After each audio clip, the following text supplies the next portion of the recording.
কিয়ামতের দিন মানুষ আল্লাহর সামনেও ধোঁকাবাজি করতে চাইবে। মানুষ সেদিন একজন আরেকজনকে দোষারোপ করে বেঁচে যেতে চাইবে। যদি মুরিদ ধরা পড়ে যায় পীরের দোষ দেবে, যদি কর্মী ধরা পড়ে যায় নেতার দোষ দেবে, যদি মুসল্লি ধরা পড়ে যায় ইমামের দোষ দেবে, উম্মত যদি আল্লাহর আদালতে ধরা পড়ে যায় নবীর দোষ দেবে, সন্তান যদি ধরা পড়ে যায় বাবা মার দোষ দেবে, স্ত্রী যদি ধরা পড়ে যায় স্বামীর দোষ দেবে। সে বুঝাতে চাইবে আল্লাহ আমার কোনো দোষ নাই, আমার বাবারে ডাকো, আমার মারে ডাকো, আমার পীরেরে ডাকো, আমার নেতারে ডাকো, আমার ইমাম সাহেবরে ডাকো, তারা আমাদের কাছে সঠিক মতো তোমার মেসেজগুলা পৌঁছায় নাই, আমাদেরকে ঠিকঠাক মতো চালায় নাই, তাই আমরা আজকে গুনাহগার। দোষটা আমার নয়, দোষ তাদের। সেদিন তারা বলবে রব্বানা আতিহিম দিফাইন মিনাল আযাব, হে আমার রব আপনি তাদেরকে দ্বিগুণ আযাব দেন, দ্বিগুণ শাস্তি দেন। এর মানে আমাকে ঠিক মতো চালায় নাই,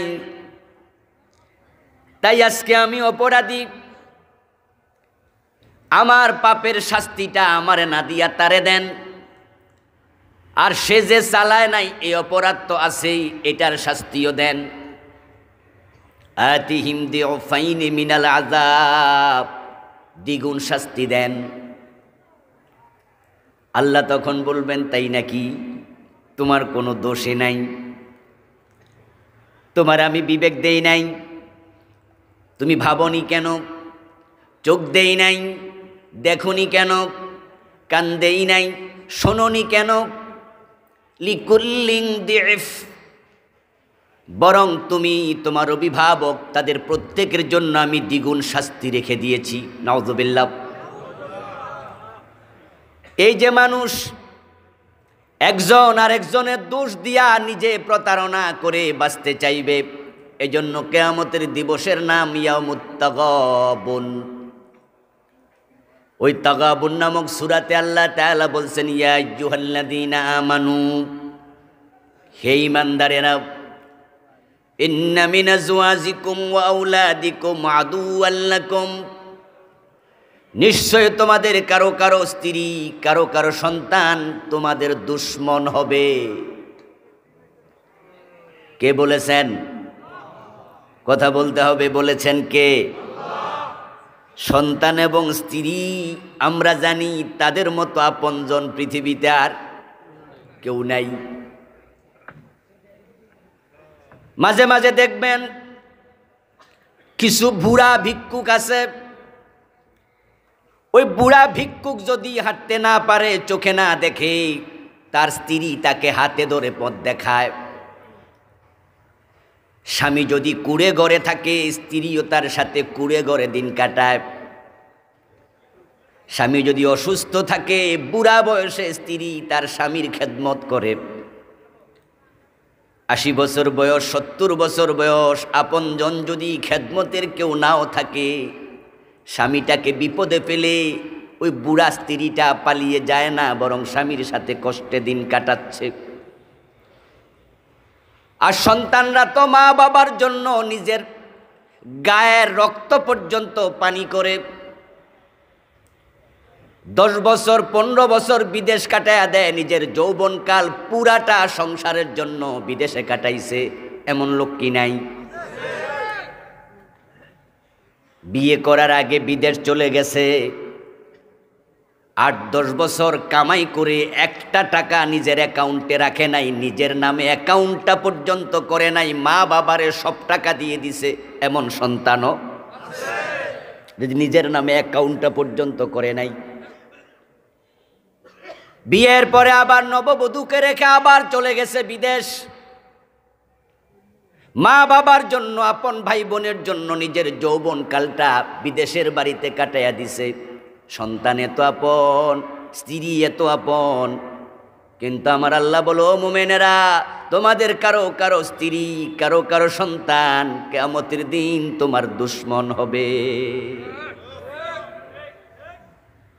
ফাহযারুহুম, সুতরাং তাদের ব্যাপারে সতর্ক থাকো, সাবধান থাকো। এমন সন্তানের বাবা হইও না যেই সন্তান তোমার বিরুদ্ধে আল্লাহর আদালতে মামলা দিয়ে বলবে, আল্লাহ আমি ফজরের নামাজ পড়িনি, আমার বাবা নামাজে গেছে, আমারে সাথে করে নেয়নি, আমি যে ঘুমিয়েছিলাম ফজর কাজা করেছি এজন্য শাসন করিনি, আজ বেনামাজি হিসাবে আমি জাহান্নামী, আমার বাবারে ডাকো, আমার বাবা নামাজি বানাইলে আমি তো জাহান্নামী হতাম না। রব্বানা আরিনাল্লাযীনা ইয়াদাল্লানা মিনাল জিন্নি ওয়াল ইনসি নাজআলহুমা তাহতা আকদামিনা লিয়াকুনা মিনাল আসফালিন। আমার বাবারে আমার মায়েরে পায়ের তলায় রেখে জাহান্নামে যেতে চাই। ও আল্লাহ, আমার বাবারে ডাকো, মারে ডাকো, আমি যে বেনামাজি এজন্য আমার মা বাবার কিছু দায়িত্ব আছে না নাই? আল্লাহ বলবেন নিশ্চয়ই আছে। তোমার বয়স যখন 7 হয়েছিল তখন তোমার বাবার দায়িত্ব ছিল তোমাকে নামাজের প্রশিক্ষণ দেয়া।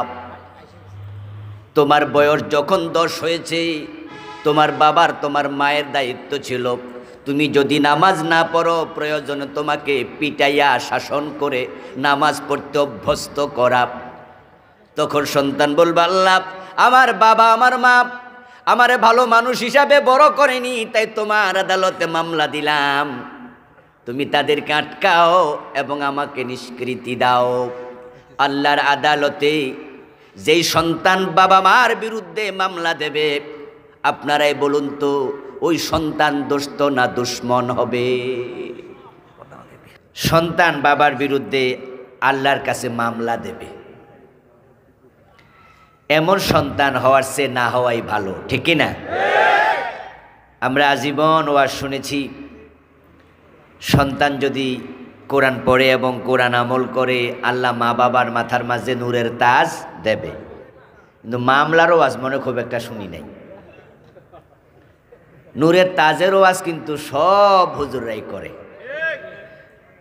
সন্তানের ওসিলায় মা বাবার মাথায় আল্লাহ নূরের তাজ দেবে এমন আলোচনা কিন্তু কোরআনের এক জায়গাতেও নাই, হাদিসে আছে। কিন্তু সন্তান মামলা দেবে এই কথা সরাসরি কোরআনে আছে। শক্ত দলিল কোরআন না হাদিস? তুলনামূলক শক্ত কোনটা? সিরিয়ালে 1 নাম্বার কোনটা? তো যেটা 1 নাম্বার ওইটাতে আল্লাহ মামলার কথা কইছে। এখন আমাদের দেশের লোকেরা তারা নূরের তাজের অপেক্ষায় আছে, এজন্য ছেলেরে মাদ্রাসা দিয়া বাবা বিড়ি টানে। এমন বাবা আছে না? ছেলে হেফসখানায় পড়ে, বাবা দাড়ি কামায়, পারলে দিন একবার কামায়, আর মনে মনে ভাবে যে আমার ফোলা যদি 10 জন সুপারিশ করে জান্নাতে নেয় তাহলে আমি বাবা, আমার রোল নাম্বার কত? তা আমি একটু বিড়ি খাইলে অসুবিধা? 2-4 ওয়াক্ত নামাজ কাজা করলো তেমন একটা সমস্যা, ফোলা তো হাফেজে বানাইতেছে। আসলে আশা ভালো, তবে এত আশা ভালো না। যার চাকরি নাই সে কি বোনাস পায়?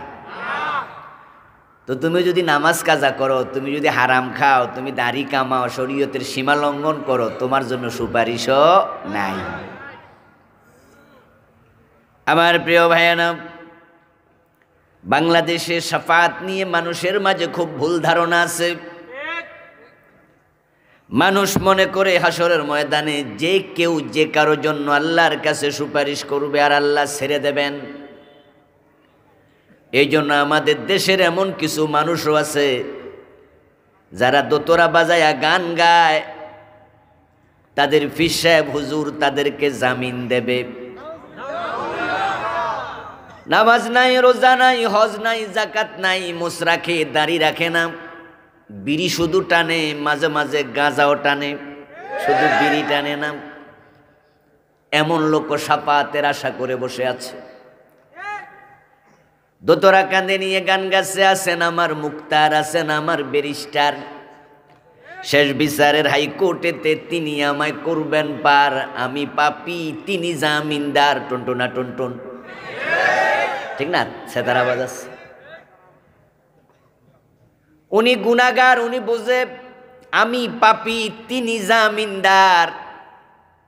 হাসরের ময়দানে আল্লাহ যখন আদালতে আখেরাতে হাকিম হবেন, তখন আছেন আমার মুক্তার, আছেন আমার ব্যারিস্টার। উনার ব্যারিস্টার আছে, মুক্তারও আছে।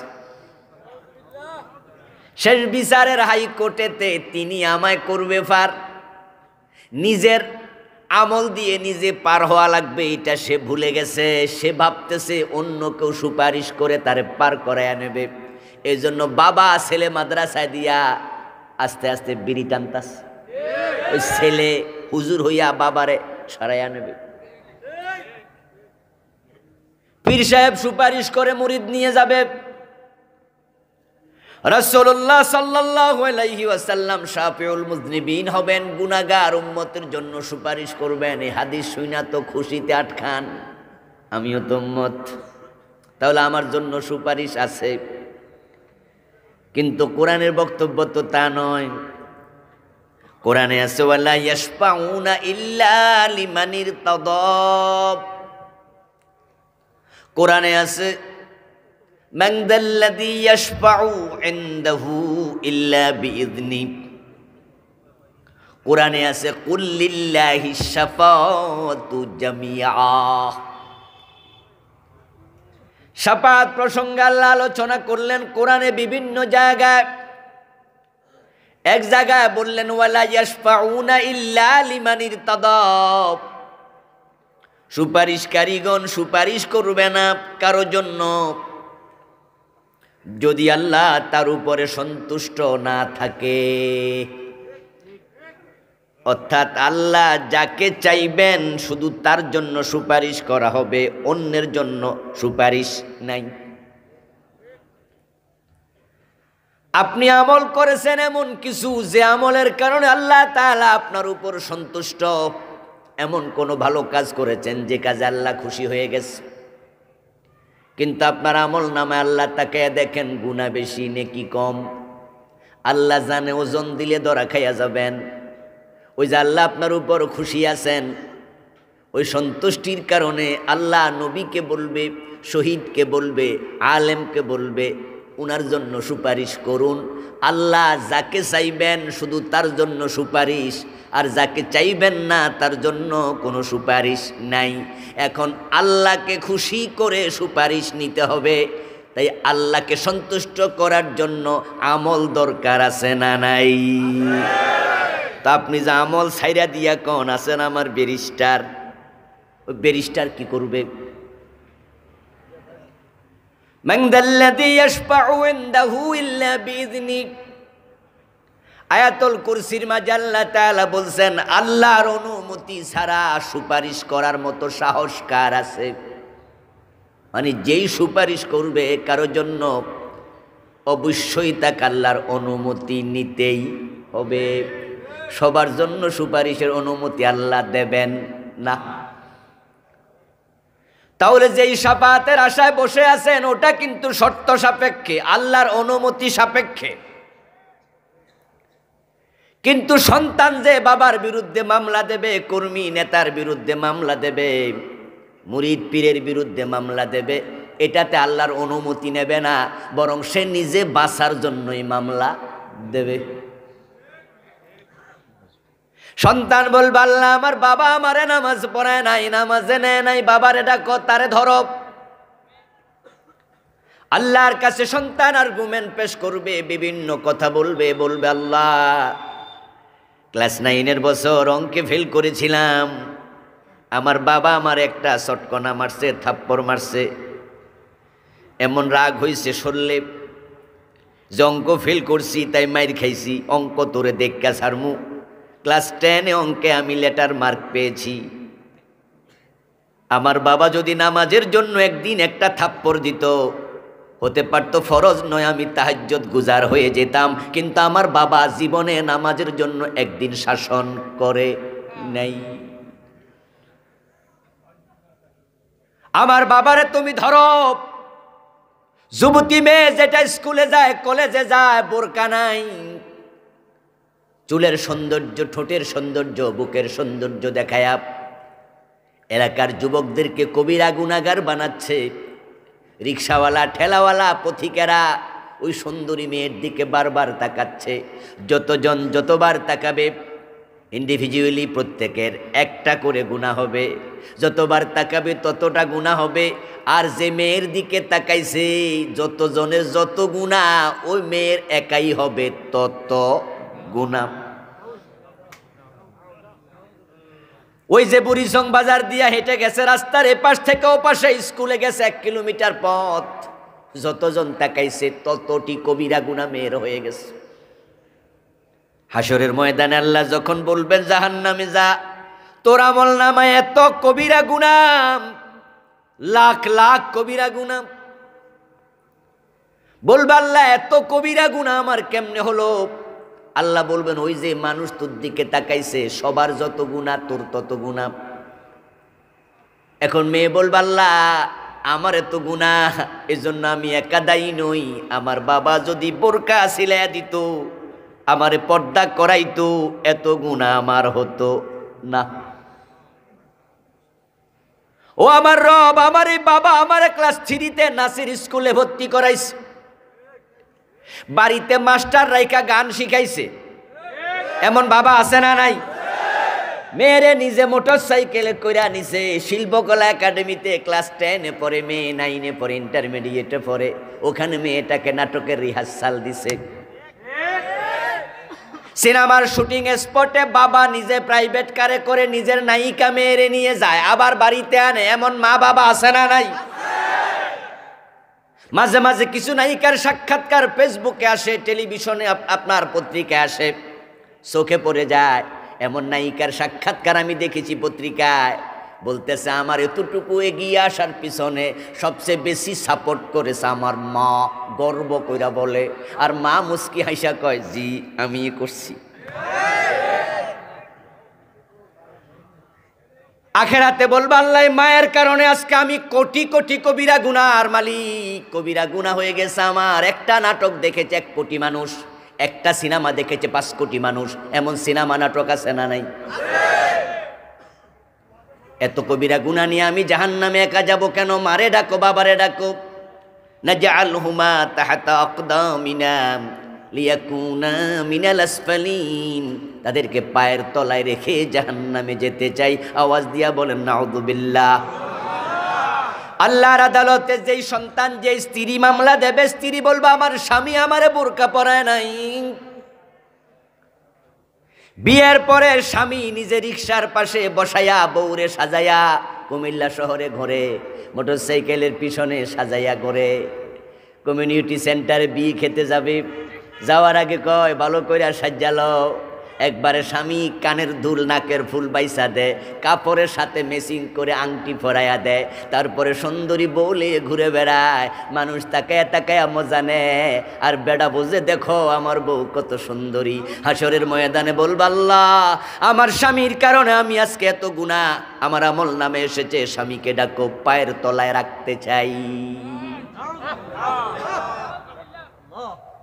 ইয়া আইয়ুহাল্লাযীনা আমানু, ও ঈমানদারেরা, ইন্না মিন আজওয়াজিকুম, তোমাদের কারো কারো স্ত্রী, ইন্না অর্থ কি? নিশ্চয় তোমাদের কারো কারো স্ত্রী, ওয়া আওলাদিকুম, কারো কারো সন্তান, আদুওয়াল লাকুম, তোমাদের দুশমন। ভাই ভাই ঝগড়া হয়, মাঝে মাঝে স্বামী স্ত্রী তো হালকা ঝগড়া হয়। আচ্ছা ঝগড়া হইলে যদি বউ থানায় চলে যায় মামলা দিতে, ভাই ভাই সামান্য ঝগড়া হলো, ভাই ভাইয়ের বিরুদ্ধে থানায় চলে গেছে মামলা দিতে।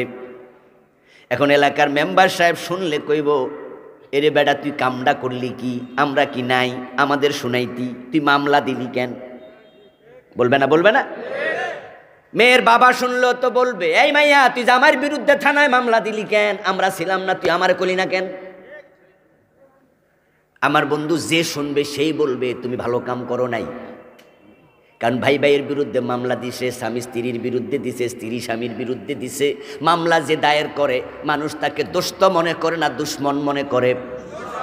তো দুনিয়ার আদালতে মামলা দিলে যদি দুশ্মন হয়, কিয়ামতের দিন আল্লাহর আদালতে যে সন্তান বাবার বিরুদ্ধে মায়ের বিরুদ্ধে মামলা দেবে, ওই সন্তান আমাদের দোস্ত না দুশ্মন হবে? ওই স্ত্রী দোস্ত না দুশ্মন হবে?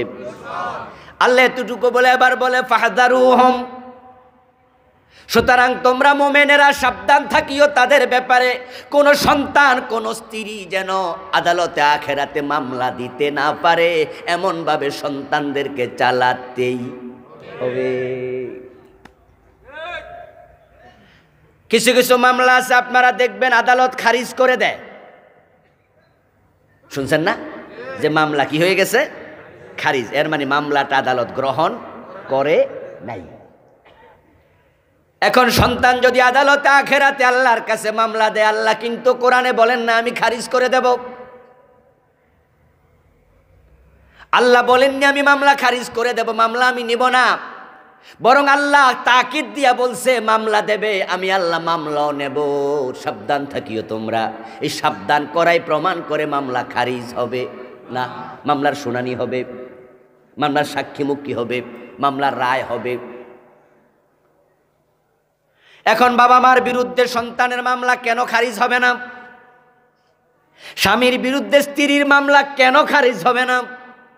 আদালতে আখেরাতে আল্লাহ মামলা কেন নোটভুক্ত করবেন, কেন ডায়েরিভুক্ত করবেন, কেন শুনানির সময় নেবেন, কেন দিনক্ষণ ঠিক করবেন, কেন রায় দেবেন? এর কারণ হলো ভালো সন্তান হোক আর খারাপ সন্তান হোক, সন্তান ভালো আর খারাপ হওয়ার পিছনে মা বাবার কিছু দায় দায়িত্ব আছে না নাই? কিছুক্ষণ আগে এমপি মহোদয় বলছিলেন সন্তান যদি মদ পান করে, পুলিশরে উনি বলেন অথবা বলতে চান যে সন্তান একা ধরলে হবে না, তার বাবাটারেও। মদ কি বাবা খাইছে? কথা কয় না। মদ কি বাবা খাইছে? তো বাবারে ধরবে কেন? এর কারণ হলো বাবা যদি সতর্ক থাকতো সন্তান মদখোর হতো না। আজকের পৃথিবীতে যত ডাকাত আছে বলুন তো, জন্মের সময় ডাকাত হয়ে দুনিয়ায় জন্ম নিছে কয়জন? যত চোর আছে চোর হয়ে জন্ম নিছে কতজন? যত মদখোর আছে মদখোর হয়ে জন্ম নিছে কেউ? যত খারাপ মানুষ আছে, ছিনতাইকারী, রাহাজানিকারী, ধর্ষণকারী, খুনকারী, যত অপরাধী আছে, জন্মের সময় একটা মানুষও অপরাধী হয়ে পৃথিবীতে আসে নাই। তাহলে অপরাধী হেস হলো কেমনে? এই খুনকারী কিভাবে হলো? মদপানকারী মাদক সেবী কিভাবে হলো? আজকে চিন্তাইকারী কিভাবে হলো? হওয়ার পিছনে সে একা দায়ী নয়, সর্বপ্রথম দায়ী তার মা বাবা। রাসূলুল্লাহ নিজে বলেছেন কুল্লু মাউলুদিন ইউলাদু আলাল ফিতরা, প্রত্যেকটা মানব শিশু ফিতরত নিয়ে জন্মগ্রহণ করে। ফিতরত মানে হলো একবারে নির্ভেজাল অন্তর, একবারে ধবধবে সাদা কাগজের মতো সাদা কলব লইয়া জন্মগ্রহণ করে। রুহের জগতে আল্লাহ মানুষের সাথে যখন প্রথম মিটিং করেছিলেন, প্রথম প্রথম সাক্ষাৎ হয়েছিল, আল্লাহ সেদিন মানুষকে প্রশ্ন করেছিলেন আলাস্তু বিরব্বিকুম, আমি কি তোমাদের রব নই? ক্বালু বালা, রুহগুলো বলেছিল হ্যাঁ আপনি আমাদের রব। এখন যত সন্তান দুনিয়া এসেছে এ রুবুবিয়াতের স্বীকৃতির উপরে জন্মগ্রহণ করেছে, এটার নামই হলো ফিতরাত। যত সন্তান দুনিয়া এসেছে কারো কলবের মাঝে একটা গুনাহ ছিল না। ক্বালান নবী সাল্লাল্লাহু আলাইহি ওয়াসাল্লাম ইযা যানাবাল মুমিন কানাত নুকতাতুন সাউদাউ ফি কলবিহি, মোমেন বান্দা শোনো, তুমি যখন একটা গুনাহ করেছ তোমার কলবে একটা কালো দাগ পড়েছে। গুনাহ করার আগে কারো কলবে একটাও কালো দাগ ছিল না। এই যে আজকে আমাদের সামনে বসে আছে ছোট ছোট কিছু বাচ্চা নাবালেগ, ওদের কলবটা একবারে সাদা কাগজের মতো, একটা কালো দাগও নাই। ওরা যখন বড় হবে গুনাহ করলে কালো দাগ পড়বে। আল্লাহর হাবিব বলেন ফাবুয়াহু ইউহাব্বিদানিহি আও ইউনাসসিরানিহি আও ইউমাজ্জিসানিহি। কোন সন্তান জন্মের সময় মুশরিক হইয়া, হিন্দু হইয়া, বৌদ্ধ হইয়া, ইহুদি হইয়া জন্মগ্রহণ করে নাই, সে ফিতরত নিয়ে জন্মগ্রহণ করেছিল। কালু বালা, এই বালার উপরে জন্মগ্রহণ করেছিল। এখন প্রশ্ন, তার হিন্দু বানাইল কে? বৌদ্ধ বানাইল কে? ইহুদি বানাইল কে? রাসূল বলেন তার মা বাবা বানাইছে। ফাবুয়াহু ইউহাব্বিদানিহি আও ইউনাসসিরানিহি আও ইউমাজ্জিসানি। মা যখন ছোটকালে ওই তুলসী পাতা লইয়া, বিভিন্ন রকমের ফুল লইয়া সকালবেলায় মন্দিরে ঢুকেছে, ছোট বাচ্চাটাও মন্দিরে ঢুকছে। মা যখন মূর্তির সামনে দাঁড়ায়া এমনে নমো নমো করছে, পিসিটাও দেখে দেখে নমো নমো করছে। মা থেকে বাবা থেকে দেখে সে মূর্তি পূজক হয়ে গেছে। মা বাবা ইহুদি, সন্তান ইহুদি হয়ে গেছে। মা বাবা খ্রিস্টান, সন্তান খ্রিস্টান হয়ে গেছে। আর আমরা যারা মুমিন, আমরা যারা মুসলমান, আমরাও মা বাবা দেখে মুসলমান হয়েছি। আপনি লক্ষ্য করে দেখবেন, মা যখন নামাজে দাঁড়ায়, বাবা যখন নামাজে দাঁড়ায়, 2 বছর 2.5 বছরের ছোট্ট বাচ্চা যদি তার পরনে হাফ প্যান্ট নাও থাকে, সে ল্যাংটা রুকু সেজদা দিতে শুরু করে। বাবা নামাজ পড়তেছে, মা নামাজ পড়ছে, ওই বাচ্চাটা যে নামাজে খাড়াইয়া বাবার দিকে এমনি তাকায়। বাবা সূরা পড়ে, বাচ্চা দেখবেন ঠোঁট নাড়ে। বাবা রুকুতে গেলে ছেলেটা রুকুতে যায়, বাবা সেজদায় গেলে, মা সেজদায় গেলে সন্তান সেজদায় যায়। এই জন্য প্রিয় নবী বলছেন, তোমরা মা বাবা, তোমাদের প্রথম দায়ভার হাসরের ময়দানে সন্তানরা মা বাবার বিরুদ্ধে যদি মামলা দেয়, তাহলে কিয়ামতের দিন আপনাকে এই মামলার আসামি বানাইয়া আল্লাহ বলবে ঠিক আছে, পায়ের নিচে রেখে, গাঁড়ের মাঝে পা রেখে আবার জাহান্নামে ঢোক। এমন সন্তান না হওয়াই অনেক ভালো। এমন সন্তান আমরা একজনও চাই না, বরং আমরা সেই সন্তান চাই যে সন্তানের উসিলায় হাসরের ময়দানে আমার নাজাত মিলবে, মাথার মাঝে আল্লাহ নূরের তাজ দেবে। এমন সন্তান তৈরি করতে হবে। হাদিস قال النبي صلى الله عليه وسلم من قرأ القرآن وعمل بما فيه ألبس والداه يوم القيامة تاجا دوه أحسن من دوء الشمس। প্রিয় নবী বলতেছেন, যদি কোনো ব্যক্তি কোরআন পড়ে, হাদিস পড়ে, কোরআন হাদিসের আলোকে জীবন গড়ে, তাহলে আল্লাহ খুশি হইয়া তার মা বাবাকে পুরস্কার দেবে। সুবহানাল্লাহ। আমল করলেন আপনি, পুরস্কার পাইব প্রথমে আপনার মা বাবা। এই হাদিস পড়ে আমার প্রশ্ন তৈরি হয়েছিল, আমল করলাম আমি, নূরের তাজ পাবে মা বাবা, ঘটনা কি? কারণটা কি? সন্তান কোরআন পড়লো, হাদিস পড়লো, তারপরে আমল করলো, আল্লাহ হাসরের মাঠে মা বাবার মাথার মাঝে নূরের তাজ দেবে। এমন তাজ যেটার উজ্জ্বলতা হবে সূর্যের চেয়েও বেশি। আল্লাহু আকবার। এলাকার লোকেরা সেদিন আপনাকে দেখে ঈর্ষান্বিত হবে। এই যে এমপি সাহেব কিছুক্ষণ আগে আপনাদের দিকে তাকায় বলছে, আমি এখানে সবাইকে চিনি। সবাই বলতো অধিকাংশকে তিনি বুঝাইছে, বিশেষ করে মুরব্বীদেরকে উনি বুঝাইছে, উনি তাদেরকে চিনে। হাসরের ময়দানে আপনার প্রতিবেশীরাও তো থাকবে, থাকবে না? কেউ কি কবরের ভিতরে লুকিয়ে থাকতে পারবে নাকি? ইয়াসলাউনাহা ইয়াউমাদ্দিন। এই মাইকলা, ভিতরে মাইক দাও তো, আমার কান বরাবর একটা দাও, এখানে আওয়াজ আসছে না। ওরে থাপ্পড় দিয়ে জাগাও, মাহফিল এসে ঘুমাচ্ছে অপদার্থ। এগুলো কোফাল ফোড়া, কোফাল ফোড়া। মানুষ 10 মাইল দূর থেকে হাইটে চলে আসছে ওয়াজ শুনতে, আর ও ঘুমাচ্ছে।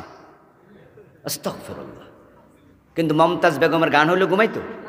ওরে বাবার এমনি হা করে থাকতো, মশা মাসি ঢুকতো। আমি এমন লোক পেয়েছি কোপাল পরা, মসজিদে দোতলার কাজ চলছে, ফজরের টাইমে ওরা যে কয়জন আছে মসজিদে ছাদে ঘুমাই রয়েছে, ফজরের নামাজে আসে না। আমি কই, আরে কোপাল কত খারাপ, মসজিদে ঘুমাইয়া নামাজ কাজা করে। আর কত বুড়া মানুষ আধা মাইল দূর থেকে হেঁটে আসছে, ঠিক না? হে মসজিদে থেকে নামাজ পড়ে। ভাই রাগ করিস না, রাগ উঠছে কয়ে লেছি, মাইক ফিরিয়ে দাও আমার দিকে কান বরাবর। আমার বন্ধু বলতেছিলাম, সন্তান আমল করবে হাসরের ময়দানে, বাবা মারে আল্লাহ পুরস্কারটা কেন দেবে? নূরের তাজ তাদের মাথায় কেন হবে? হেরেবার কারণ শুনুন। এই যে আমাদের সুলাইমান ভাই, উনি একজন শিক্ষক হয়েছেন, প্রফেসর হয়েছেন, মার্কেটিং বিভাগের প্রফেসর। আচ্ছা, উনার বাবা মা যদি উনার স্কুলে ভর্তি না করাইয়া একবারে ছোটবেলায় গ্যারেজে দিয়া দিত, উনি গ্যারেজে মিস্ত্রি হইতো না প্রফেসর হইতো? আমি আবুল কালাম আজাদ আপনাদের সামনে বসি কোরআনের দুটি কথা বলছি।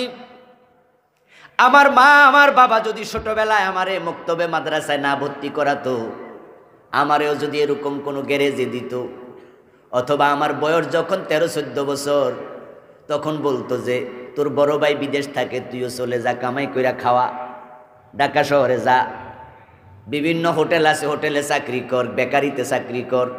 ঠিক 10-12 বছর বয়স বেকারিতে চাকরি করে এমন পোলাপান কি নাই? আমার মা আমার বাবা যদি আমারে মাদ্রাসায় না দিয়া বেকারিতে চাকরি দিত, গ্যারেজে ফাটাইয়া দিত, গার্মেন্টসে ঢুকাইয়া দিত, তাহলে আজকের এই পজিশনে আমার আসার প্রশ্নই ছিল না। তাহলে এই যে আপনি ভালো মুমিন হয়েছেন, ভালো আলেম হয়েছেন, কোরআনের আমল শিখেছেন, এর পিছনে আপনার ভূমিকার চেয়ে আপনার মা বাবার ভূমিকা ছিল বেশি। তারা রাস্তা দেখাইছে তাই আপনি চলেছেন, রাস্তা না দেখাইলে উল্টা পথে আপনিও চলে যেতেন। এই জন্য কিয়ামতের মাঠে আল্লাহ আপনাকে পুরস্কৃত করবে। এলাকার লোকেরা দেখবে এই যে খারাতায়ার মানুষ হাসরের ময়দানে উঠবে, ওঠার পরে দেখবে ওই অমুক বাড়ির একজন মুরব্বী, তার মাথার মাঝে আল্লাহ এমন এক নূরের তাজ দিছে, টুপি দিছে, যেটা সূর্যের আলোর চেয়ে বেশি আলো ছড়াচ্ছে। তখন তারা ওনাকে দেখে মনে মনে বলবে, হায় রে, আমারও তো 5টা পোলা ছিল, ও বেটার তো পোলা ছিল 2টা, একটারে আলেম বানাইছে, কোরআন হাদিস শিখাইছে, ওই বাচ্চাটা আমল করছে। আল্লাহ দেখো আজকে বাবারে কি সম্মান দিছে, আমার তো 5টা ছিল, আমার মাথায় তো এমন নূরের তাজ নাই। সেদিন অনেক বাবাই আফসোস করবে, আমার ছেলেরও তো এমন বানাইলে আজকে আমি নূরের তাজ পাইতাম।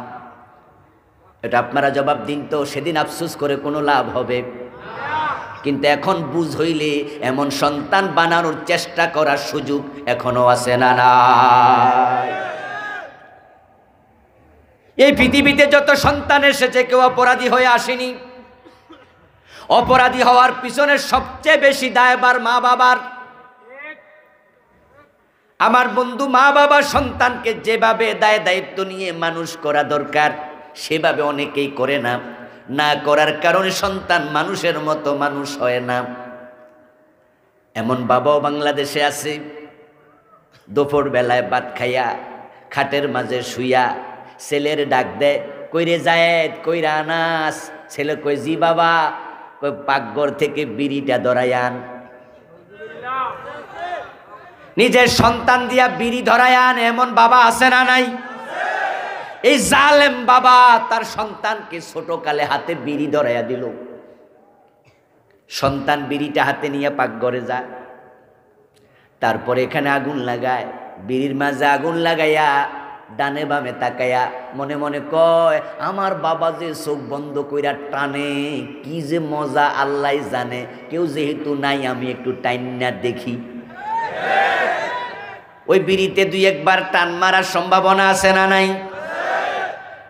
এখন এই যে ছোট্ট বাচ্চা বিড়ি টানার অভ্যাসটা তার বাবা করাইছে, বলুন তো এমন বাবার সন্তান একটু বড় হইয়া গাঁজা টানার সম্ভাবনা আছে না নাই? রাস্তা দেখাইছে কে? ছোটবেলায় স্কুল থেকে আসার সময় আরেকজনের পেন্সিল নিয়ে বাড়িতে চলে আসছে। প্লে ক্লাসে পড়ে, নার্সারি ক্লাসে পড়ে। এখন মা দেখছে তার ব্যাগের মাঝে 2টা পেন্সিল। জিজ্ঞাসা করে, কিরে ছেলে, পেন্সিল তো একটা তোর আর একটা কার? কই মা ওই পাশের ছেলেটা টেবিলের উপর রাখছিল, খেয়াল করে নাই, একটু চান্স পাইছি নিয়ে আইছি। মা একটা জোরে হাসি দিয়া কয় মাশাআল্লাহ, আমার পোলার বুদ্ধি আছে। পরের গাছের আম চুরি করছে, মা প্রশংসা করছে। এমন মা আছে না নাই? মেয়েটা স্কুল থেকে যাওয়ার সময় কাঁচামরিচ নিয়ে গেছে, মা দুপুর বেলায় ভাত রান্না করে বসে আছে, একবারে পকেট থেকে বের করে 5-7টা কাঁচামরিচ দিছে। মা তাকাইয়া দেখে একবারে তাজা। জিজ্ঞাসা করলো রোকেয়া এগুলা পাইলি কই? মা স্কুল থেকে আসার সময় ক্ষেত আসিল, লইয়া লাইছি। মা কয় মাশাআল্লাহ, আমার মাইয়ার বুদ্ধি আছে। যেই মা তার সন্তানকে ছোটকালে চুরির দিকে হাত বাড়াতে শিখাবে, বড় হওয়ার পরে ছেলে গরু চুরি করার সম্ভাবনা আছে না নাই? এই ছেলেগুলাই বড় হইয়া নেতা হইয়া কানাডায় বাড়ি বানাবে, দেশের কোটি কোটি টাকা অবৈধভাবে পাচার করবে, অফিসার হইয়া তারা গোশ খাইয়া দেশটাকে জ্বালাইয়া অস্থির করে ফেলবে। মা বাবা নিজে সন্তানের সাথে মিথ্যা কথা বলে, এমন মা বাবা আছে না নাই? আর মিয়া তুমি তো সন্তানকে উল্টা বড় করছো, সন্তানকে দোষ দাও কেন? এই জন্য বিখ্যাত আরবি প্রবাদ আছে, একটি বিখ্যাত প্রবাদ, ইন্নাকা লা তাজনি মিনাশ শাওকিল ইনাবা। তুমি কখনো কাঁটা যুক্ত গাছ রোপণ করে আঙ্গুল ফল আশা করিও না। আম গাছ রোপণ করে জাম হবে না, জাম গাছে তাল ধরবে না, তাল গাছে কলা ধরবে না। কামা তাদিনু তুদান, যেমন কর্ম তেমন ফল। এই জন্য ভালো সন্তান যদি আমরা আশা করি, মা বাবার কিছু দায়িত্ব পালন দরকার আছে না নাই? কেউ মনে মনে বলবেন হুজুর আমি তো আমার সন্তানরে বিড়ি খাওয়াই নাই, তো আমার সন্তান গাঁজা খায় কেন? হুজুর আমি নিজে তো কখনো বিড়ি গাঁজা খাই না, আমার সন্তান এখন মদ খায় কেন? আপনার ওয়াজ তো মিলল না। আমি বলবো দোস্ত শোনো, তুমি বিড়ি খাও নাই, গাঁজা খাও নাই, তোমার সন্তান খারাপ হয়ে গেছে। খারাপ হওয়ার জন্য তুমি খাওয়া লাগবে না, একটু অযত্ন অবহেলাই যথেষ্ট। বাগানে গাছগাছালি ফুলের বাগান করার জন্য যত্ন করা লাগে, খেতে গাছগাছালির জন্য যত্ন করা লাগে না।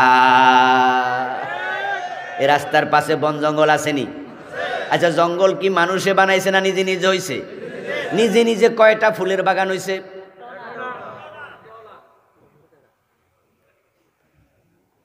তাম দুনিয়াতে আপনি নিজে নিজে হয়েছে এমন ফুলের বাগান পাবেন না। 2-4টা ফুল গাছ হয়তো হইতে পারে, ফুলের বাগান কখনো একা একা হয় না, কিন্তু একা একা জঙ্গল হয়, ঠিক না? পৃথিবীর সবচেয়ে বড় জঙ্গল ওই যে আমাজন, এটা কি মানুষ বানাইছে না নিজে নিজে হয়েছে? আমাদের দেশে বড় জঙ্গলের নাম কি? সুন্দরবন। মানুষ বানাইছে নিজে নিজে হয়েছে? এই রাস্তার পাশে কত জঙ্গল, এগুলো নিজে নিজে হয়ে যায়।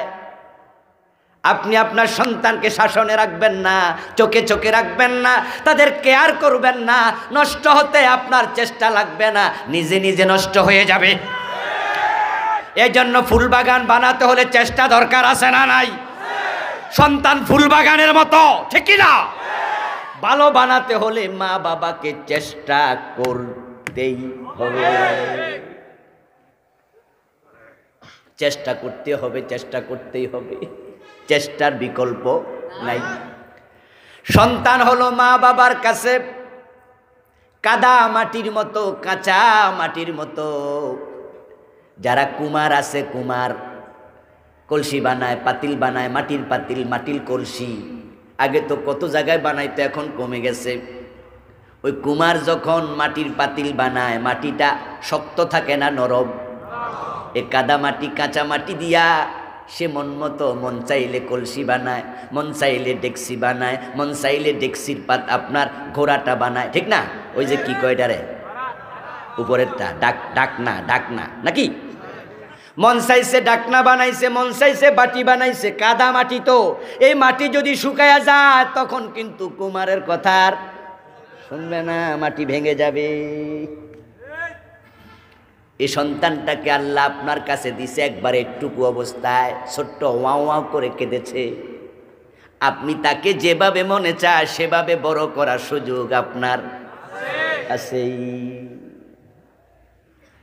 এখন সব মা সব বাবা চায় ভালো সন্তান, কে না চায়?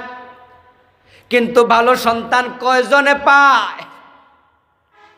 সমাজে ভালো সন্তান বড় কমে গেছে। ভালো ডাক্তার আছে, ভালো ইঞ্জিনিয়ার আছে, কিন্তু ভালো মানুষের বড় অভাব হয়ে গেছে। ভালো শিক্ষিত আছে, এমএ পাস বিএ পাস আছে, ভালো মানুষ বড় কমে গেছে। শিক্ষিতরাই মা বাবারে এখন ওল্ড নিবাস বৃদ্ধ হোমে পাঠায়, ওল্ড হোমে পাঠাচ্ছে। সচেতন লোকেরা জানেন, পত্র পত্রিকায় মাঝে মাঝে এগুলো আসে, খবরে আসে। গতবার একটা মাহফিলে গাজীপুরে আমার আগে এলাকার একজন নেতা বক্তৃতা দিলেন। ওই বক্তৃতায় তিনি বললেন, আমি গতকালকে গাজীপুরের একটা বিশাল বৃদ্ধ নিবাস দেখতে গেছিলাম, কয়েকশো বুড়া বুড়ি ওইখানে থাকে। উনি বললেন, আমি মুরব্বীদের সাথে কথা বলেছি, অনেকের সাথে। কেউ বলেছে আমার ছেলে ডাক্তার, কেউ বলছে ইঞ্জিনিয়ার, কেউ বলছে ইউনিভার্সিটির প্রফেসর। কই মূর্খ এমন বাবা মা কেউ বলে নাই। আর আলেম ওলামা, আমার ছেলে আলেম, এমন কথা একজনেও বলে নাই। সন্তান এমএ পাস বানাইছো, বিএ পাস বানাইছো, ডাক্তার বানাইছো, ইঞ্জিনিয়ার বানাইছো, ওরা ওদের সময়ে তোমাকে ভুলে গেছে। বউ নিয়ে আনন্দে আছে, সন্তান নিয়ে আনন্দে আছে, মা বাবারে বাড়িতে জায়গা দেয় না, বৃদ্ধ নিবাসে পাঠাইয়া দিছে। এগুলো ভালো মানুষ হয় নাই।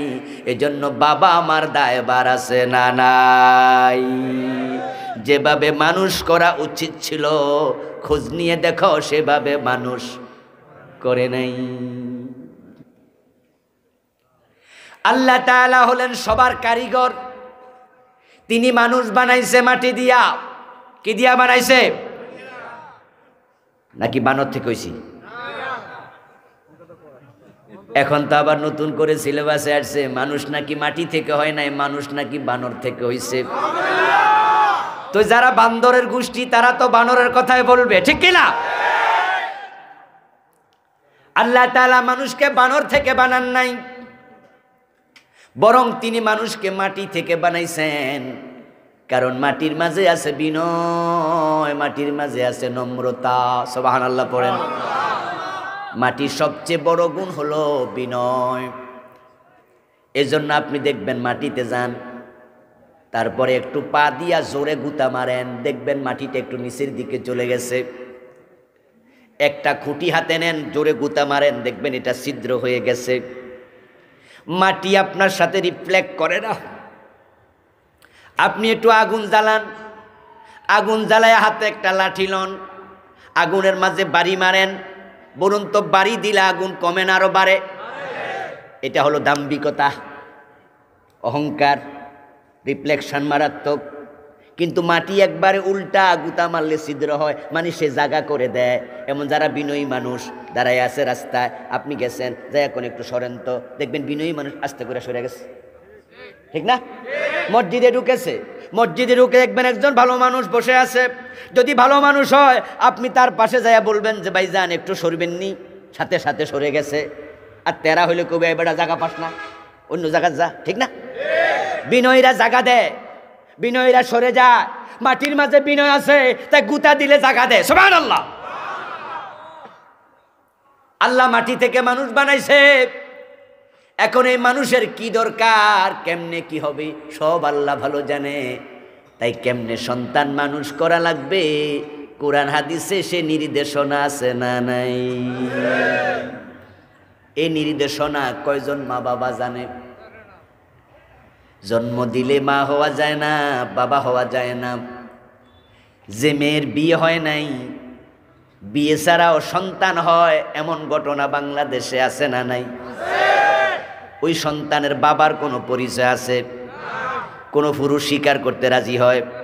তাহলে বোঝা গেল জন্মদাতা হওয়া আর বাবা হওয়া এক কথা না। যেই মেয়েটা যারা সন্তান পেটে নিয়েছে, তো ওই সন্তানেরও জন্মদাতা আছে, কিন্তু বাবা নাই। কোনো পুরুষ বলবে না আমি তার বাবা, স্বীকারই করবে না। বাবা কিছু দায়িত্বের সাথে জড়িত শব্দ। এখন বাবা হওয়ার জন্য যে দায়িত্বগুলো পালন করা লাগে, অনেক বাবা তো এটা জানেই না। এই জন্য দেশে মানুষ বাড়তেছে, একবারে পশু পাখির মতোই বাড়তেছে, কিন্তু যোগ্যতা সম্পন্ন ভালো মানুষ খুব বাড়ে না, দিন দিন কমতেছে। কারণ হক আদায়কারী মা বাবার সংখ্যা খুব খুব কমে গেছে। শরীয়তের নির্দেশনা ফলো না করলে ভালো সন্তান হবে কেমনে? এখন ভালো সন্তান পাওয়ার জন্য শরীয়ত যে নির্দেশনা দিয়েছে সে বিষয়ে সংক্ষেপে কিছু কথা বলবো, শুনতে রাজি আছেন না নাই?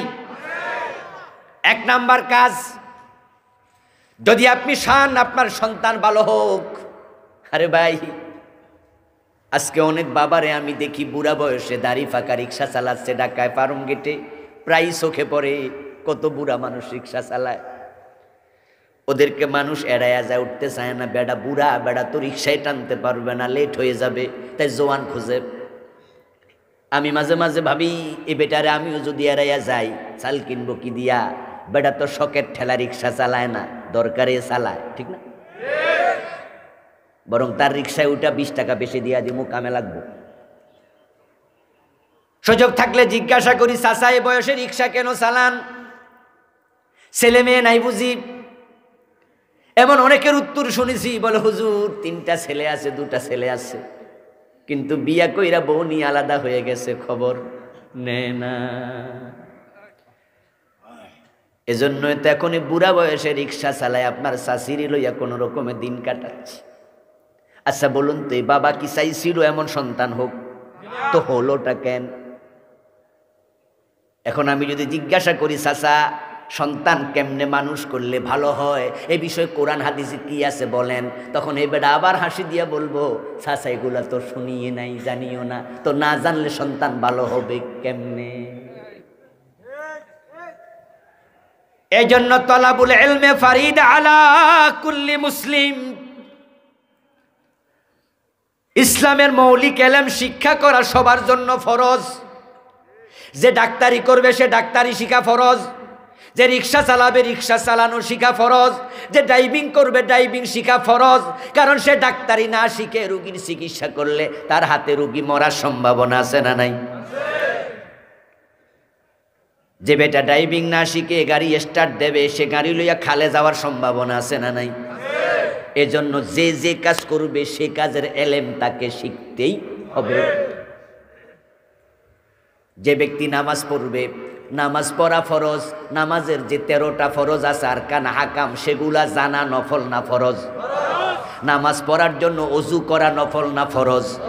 এখন অজুতে কোন কোন অঙ্গ ধৌত করা লাগে সেটা জানা নফল না ফরজ?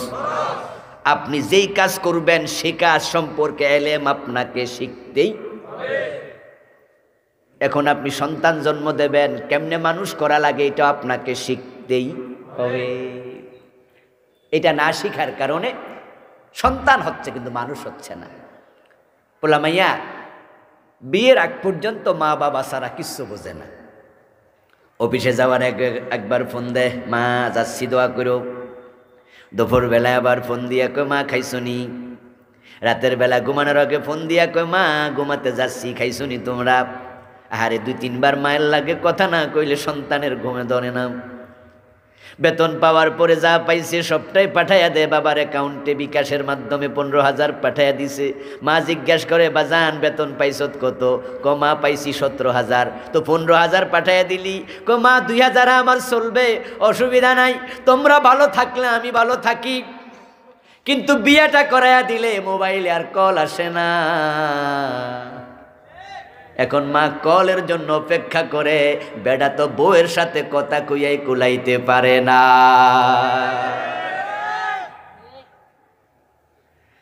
এখন মাসের 10 তারিখ চলে যায়, আর টাকা আসে না, বিকাশে টাকা আসে না অ্যাকাউন্টে। সন্তানকে মা ফোন দিয়া জিগায়, কিরে বাবা, দোকানদার তো বাকি টাকা খোঁজে, বাকি খাইতে খাইতে টাকা জমে গেছে, এখন তো চাল দিতে চায় না।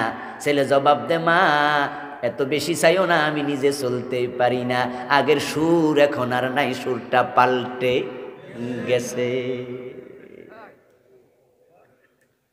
ও প্রিয় ভাই, এমনটা কেন হয়? কারণ তুমি শরীয়তের নির্দেশনা ফলো করো নাই। এই জন্য ভালো সন্তান পেতে হলে 1 নাম্বার কাজ যেটা করতে হবে সেটা হলো বিয়ে করার সময় ভালো মেয়ে খুঁজতে হবে। কারণ মহিলার পেট হলো সন্তানের জন্য ফ্যাক্টরি, মায়ের কোল হলো সন্তানের জন্য বিশ্ববিদ্যালয়। মা যদি ভালো হয় সন্তানও ভালো হবে, যদি চরিত্রহীন মা হয় ওই পেট থেকে হাসান হুসাইন জন্ম নেয় না।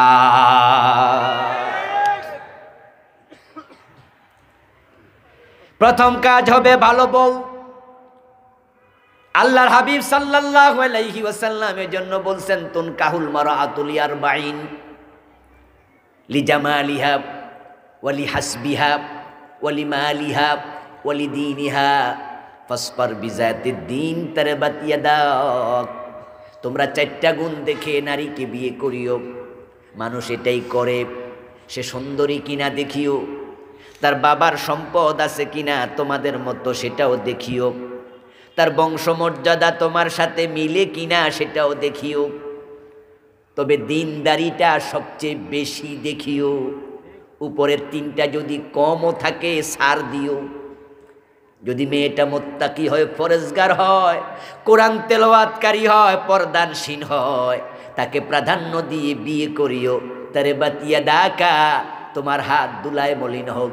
রাসূলুল্লাহ আরব দেশের একটি কথা বললেন, এর মানে তিনি বুঝাইয়া দিলেন এই জাতীয় কন্যা, এই জাতীয় বউ যদি ঘরে আনো আল্লাহ তোমার ঘরটাকে সমৃদ্ধ করে দেবে।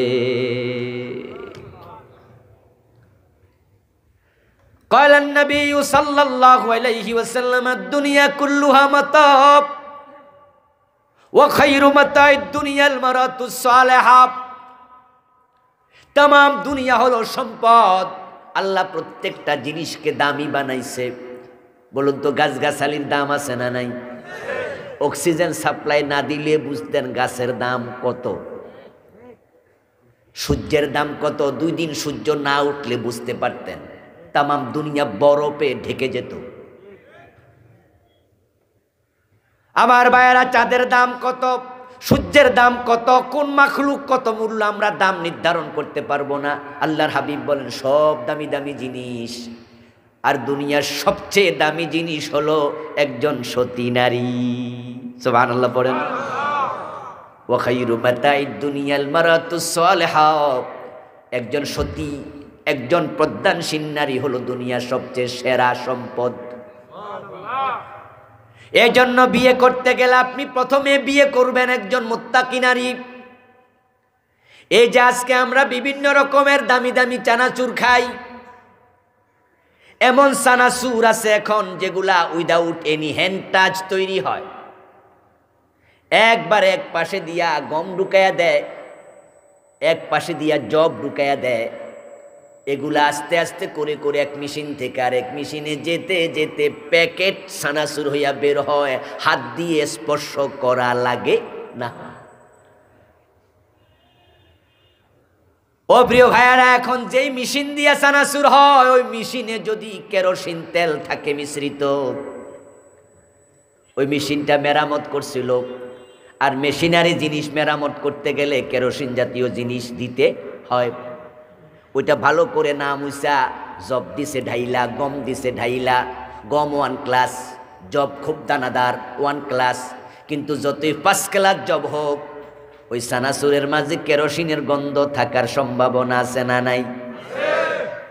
বাবা MBBS, বাবা ইঞ্জিনিয়ার, বাবা PhD হোল্ডার, বাবা বড় মাওলানা, বাবা ইউনিভার্সিটির প্রফেসর, কিন্তু যেই পেটের ভিতরে সন্তান জন্ম নিয়েছে ওই মা যদি বেপর্দা হয়, মা যদি চরিত্রহীন হয়, বাবা যতই শিক্ষিত ভালো সন্তান হবে না। আরে ভাই, মায়ের চরিত্র সন্তানের উপরে তির্যকভাবে প্রভাব ফেলে। দেখবেন যেই মা সকালবেলা ঘুম থেকে উঠে কোরআন তেলাওয়াত করে, সন্ধ্যাবেলা হাদিসের বই পড়ে, দুপুরবেলা ইসলামী সাহিত্য পড়ে। ওই আপনার পিচ্চি 6 মাস বয়সী বাচ্চাটা মায়ের পাশে হামাগুড়ি দেয়, এসে কোলের মাঝে ওঠে, কোলের মাঝে উঠে ফেল ফেল নয়নে ওই কোরআনের পাতার দিকে তাকায়া থাকে, মাঝে মাঝে হাত বাড়ায়া ধরতে চায়। মায়ের কোলে বসে ছোটকালে কোরআন দেখে অভ্যস্ত হয়। আর যেই মা দুপুরে বসে, রাতে বসে, সকালে বসে জি বাংলা স্টার জলসা দেখে, কোলের 6 মাস বয়সী বাচ্চাও দেখা শিখে যায়। মা হয় যেমন, সন্তান হয় তেমন। ভালো সন্তান পেতে চাইলে ফার্স্ট দায়িত্ব হলো, 1 নাম্বার দায়িত্ব, ভালো মা, ভালো বউ আনেন বাড়িতে, সন্তানকে ভালো মা দেন। ওমর রাদিয়াল্লাহু তাআলা আনহুর জীবনীতে পাওয়া যায়, রাতের বেলায় তিনি প্রজাদের খবর নিতে মাঝে মাঝে বেরোতেন। একদিন শোনেন কোনো এক ঘরের মাঝে ভিতরে থেকে আওয়াজ হচ্ছে, মা মেয়ে গল্প করছে, কথা বলছে। হযরত ওমরের কানে আওয়াজ আসছে, ওখানে তিনি বলতেছে, শুনতেছেন একজন মা তার মেয়েরে বলতেছে, দুধের মাঝে পানি মিশিয়ে দাও, এতে করে আমাদের লাভ একটু বেশি হবে। মেয়ে জবাব দেয়, মা হযরত ওমর তো সার্কুলার জারি করছে দুধে যেন কেউ পানি না মিশায়, এটা তো অন্যায়। তখন মা জবাব দেয়, পাগলি মেয়ে, এ রাতের গভীরে ওমর তো আর দেখবে না, সার্কুলারের জায়গায় সার্কুলার, আমরার জায়গায় আমরা, তুই কাম সারালা। মেয়ে জবাব দে, মা ওমর না দেখুক, ওমরের আল্লাহ তো সব দেখে। ওমর রাদিয়াল্লাহু তাআলা আনহু এর সংলাপ শুনলেন। সকালবেলা তিনি তার রাজকর্মচারী একজনকে পাঠালেন, যাও অমুক বাড়িতে, অমুক ঘরের মাঝে একজন মা একজন মেয়ে আছে, ওদের দুইজনকে ডাকো, বলবা ওমর সালাম জানাইছে, রাজদরবারে ডাকতেছে, ওনার বাড়িতে দাওয়াত দিছে। খবর শোনার পরে মহিলা তো কাঁপতে শুরু করেছে, কারণ মহিলা জানে ওমর বড় মেজাজি মানুষ, ভাবতেছে আল্লাহ জানে কোন বেয়াদবি করছি, কোন রিপোর্ট আমাদের বিরুদ্ধে গেছে, খবর আছে।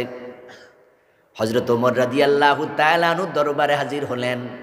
হযরত ওমর তাদেরকে সালাম দিলেন, তারপর ওই মহিলাকে বললেন, আপনাকে আমি ডেকেছি কারণ আপনার মেয়েটাকে আমি পুত্রবধূ বানাতে চাই। ওই মহিলা তো আশ্চর্য হয়ে গেল, হুজুর আপনি এসব কি বলেন? অর্ধ দুনিয়ার সম্রাট ওমর, আমার মতো গরিব মানুষ, আমি তো গাই গরুর দুধ বেচা খাই, এত গরিব, আয়ের কোনো ব্যবস্থাই নাই, আমার মেয়ে আপনার পুত্রবধূ হবে। হযরত ওমর বলেন, দুধের কারণেই তো পুত্রবধূ। কই হুজুর মানে কি বুঝি নাই, গত রাতে কি কইছো মনে আসেনি? হযরত ওমর পুরা কাহিনী তাদেরকে শোনালেন। তোমার মেয়ের মাঝে তাকওয়া আছে, আল্লাহর ভয় আছে, এমন মেয়ে তো আমার পুত্রবধূ হওয়া দরকার। এমন মেয়ে যে ঘরে থাকবে ওই ঘরের মাঝে সমৃদ্ধি আসবে, কোনো সন্দেহ নেই, শান্তি আসবেই। হযরত ওমর তার ছেলেকে ওই মেয়ে বিয়ে করালেন। ঐতিহাসিকগণ বলেন, ওই মেয়ের পরবর্তী প্রজন্ম থেকে ওমর ইবনে আব্দুল আজিজ রাদিয়াল্লাহু তাআলা আনহু, যাকে দ্বিতীয় ওমর বলা হয়, তার জন্ম হয়েছে।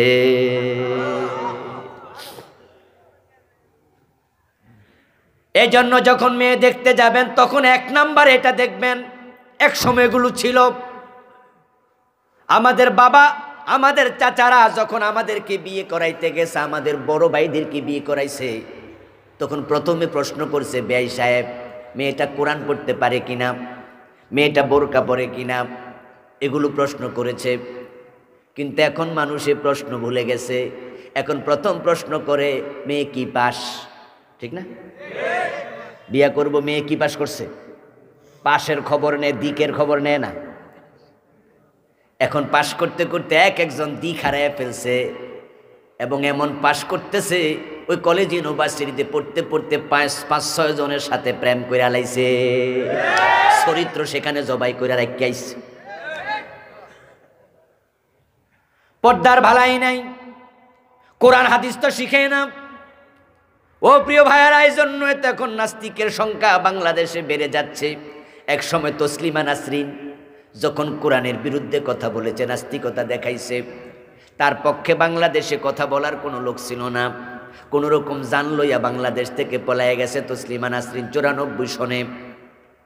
তার পক্ষে লিখেছে একটি জঘন্য কণ্ঠ পত্রিকা জনকণ্ঠ, পরে তার পক্ষে লেখা বন্ধ করে দিছে।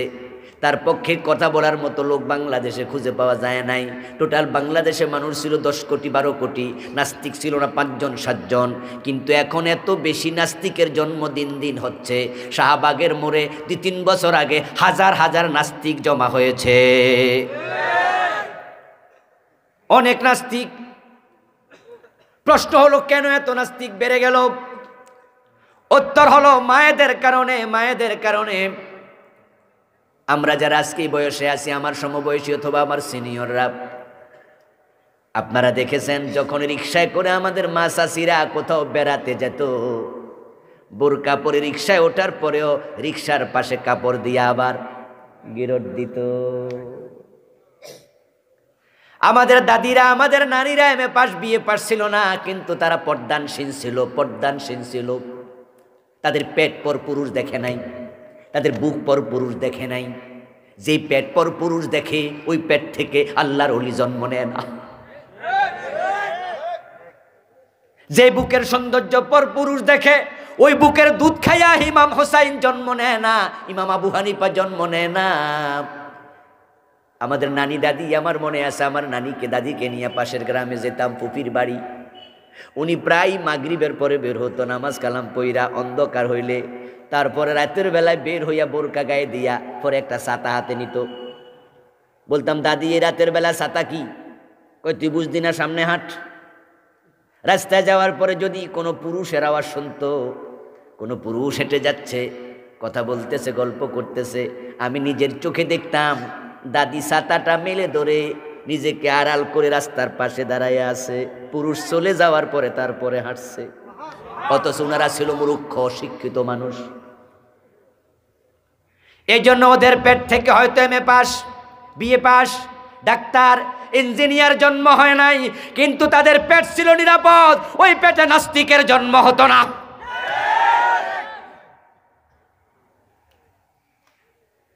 এখন আমরা বাবারাই তো নিজেদের মেয়েদেরকে আজকে বেপরদায় রাস্তা থেকে বের করে দেই। আমি আজিব হই, আশ্চর্য হই যে বাবা নিজের মেয়েটাকে একা একা অস্ট্রেলিয়া পাঠাইয়া দিছে, আবার গল্প কইরা কয় আমার মেয়ে অমুক ইউনিভার্সিটিতে লন্ডনে টিকছে। তো এখন কি হয়েছে? লন্ডনে গত মাসে চলে গেছে, হুজুর দোয়া করিয়েন। আমি কই দোয়াটা কোন জায়গা দিয়া করতাম?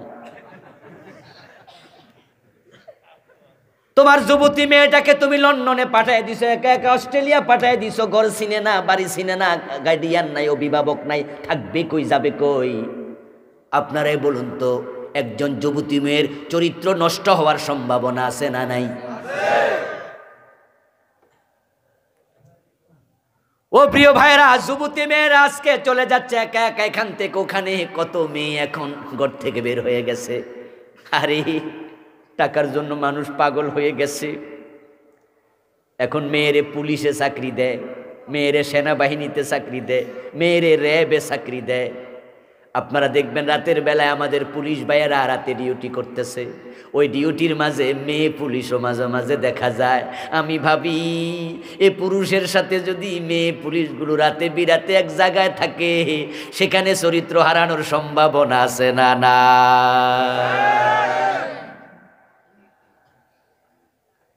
এখন এই জাতীয় মেয়েদের পেট থেকে ডিপজল জন্ম নেবে, ঐশী জন্ম নেবে, জন্ম নেবে সালমান খান, জন্ম নেবে এরশাদ শিকদার। ইমাম বুখারীরা আসবে না। এই জন্য দিন দিন নাস্তিক বেড়ে যাচ্ছে, খারাপ মানুষ বেড়ে যাচ্ছে, মায়েদের পেট নষ্ট হয়ে গেছে।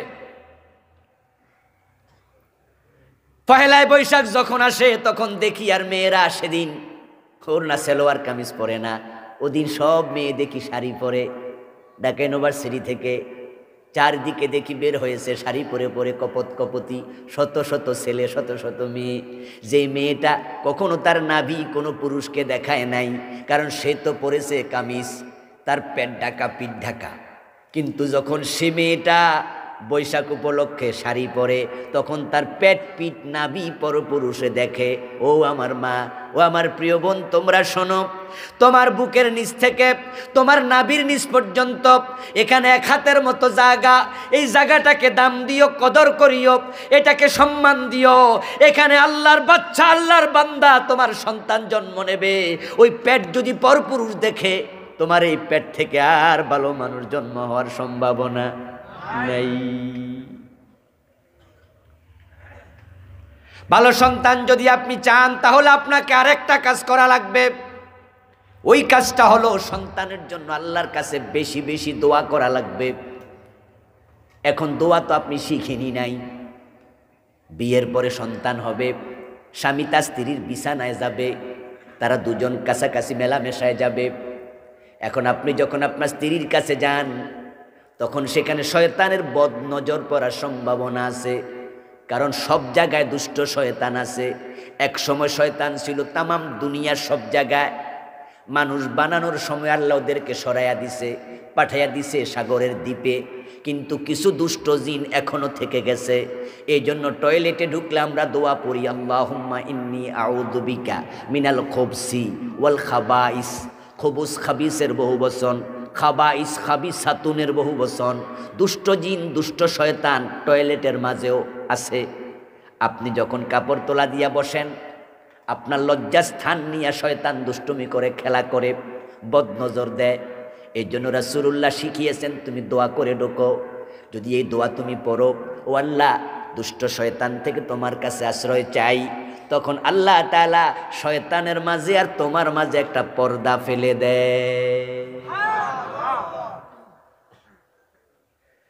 টয়লেটে গেলে দুষ্ট শয়তান যদি লজ্জাস্থান নিয়ে খেলা করে, আপনি আপনার স্ত্রীর বিছানায় যখন গেছেন, আপনারা যখন কাছাকাছি হয়েছেন, দুষ্ট শয়তানের চোখ বদনজর সেখানেও যেতে পারে। এই জন্য আপনার সন্তান দুষ্ট হবে, সন্তান শয়তানের আপনার বিভিন্ন আসর পড়বে। এই জন্য রাসূল বলেছেন, দোয়া করে যাইও, বিসমিল্লাহ আল্লাহুম্মা জান্নিবনা শাইতান ও জান্নিবিশ শাইতানা মিম্মা রাযাক। তুমি তোমার স্ত্রীর বিছানায় যাওয়ার আগে রাসূল বলেছেন এই দোয়াটা পড়ে যাইও, তাহলে সন্তান আর শয়তানের আসরে আক্রান্ত হবে না। আচ্ছা, আপনাদেরকে আমি প্রশ্ন করতে চাই, বলুন তো, এই দোয়াটা কয়জন স্বামী শিখছে? শতে কয়জন? তা আপনি যখন দোয়া পড়েন নাই, আপনার সন্তান জন্মের সময় তো শয়তানের আসর পাইয়া গেছে, এটা ভালো হইব কেমনে? ইব্রাহিম আলাইহিস সালাম আল্লাহর কাছে সন্তান চাইছে। এখন আমাদের কাছেও মানুষ সন্তানের জন্য দোয়া চায়, হুজুর আমার 4টা মাইয়া, একটু দোয়া করেন যেন একটা ছেলে হয়। কেউ কয়, হুজুর আলহামদুলিল্লাহ আমার 5টা ছেলে আছে, একটা মেয়ে হইলে গড়টা উজালা হয়ে যেত, একটা মাইয়া যেন আল্লাহ দে, দোয়া করিয়েন। আর যাদের বিয়ের পরে 5-7-10 বছর সন্তান হয় না, হেরা তো কই ফোলাউক আর মাইয়াউক একটা উইলে সারে, ঠিক না? শুধু দোয়া করে, আল্লাহ আমার একটা সন্তান দাও, হুজুর একটা দোয়া করে দেন। আমি তখন বলি, ভাই আমার, তুমি তাড়াহুড়া করছো, সন্তানের জন্য দোয়াটার সিস্টেমই তুমি জানো না। তুমি যে কইলা আল্লাহ যেন একটা ছেলে দেয়, ওই ছেলে যদি দ্বীপ জলের মতো হয়, পুরা গোষ্ঠী 14 গোষ্ঠী জাহান্নামে নিব। দ্বীপ জলের কথা কেন বলি? ও বেটার সাথে পার্সোনাল কোনো শত্রুতা নাই। এ বলার কারণ আছে, কারণ বাংলাদেশে একটা মাত্র নায়ক আমি চিনি, যেটার পার্সোনাল সিনেমা হল আছে, যে নিজে সিনেমার নায়ক, আবার সিনেমার প্রযোজক, আবার সিনেমার পরিচালক, সে একাই সব কিছু। মানে এত গুণা একসাথে কোনো নায়ক করে না, কথা বোঝেন? এই যে শাকিব খান একটা নায়ক, হের কাম শুধু সিনেমা করে, ঠিক কিনা? কিন্তু হের কি সিনেমা হল আছে? হে নিজে কি প্রযোজক, হে নিজে কি ডিরেক্টর? হে একটা করে গুণা, আর ডিপজল মিয়া করে 14-15টা। কথা বুঝেন? এখন যদি আপনি কোন আল্লাহ আমার একটা ছেলে দাও, আর আল্লাহ রাগ কইরা কয়, বেটা দোয়াও তো শিখসনে, যা এরশাদ শিকদারে দিয়ে দিলাম। এ আমাদের সান্দিনাতেই ছেলে বাবারে শাবল মাইরা পেটে দিয়া ঢুকাইয়া পিঠি দিয়া বাইর করছে। এমন দুষ্ট সন্তান হওয়ার চেয়ে না হওয়া ভালো, ঠিক না? এই জন্য এমন দোয়া করবেন না, আল্লাহ আমার একটা মেয়ে দাও, আর আল্লাহ দিয়ে দিল ঐশীর মতো একটা মেয়ে। ক্লাস 9-এ পড়ুয়া ঐশীর কথা মনে আছে? মাদকাসক্ত হইয়া বাবা মা দুইজনকে হত্যা করেছে।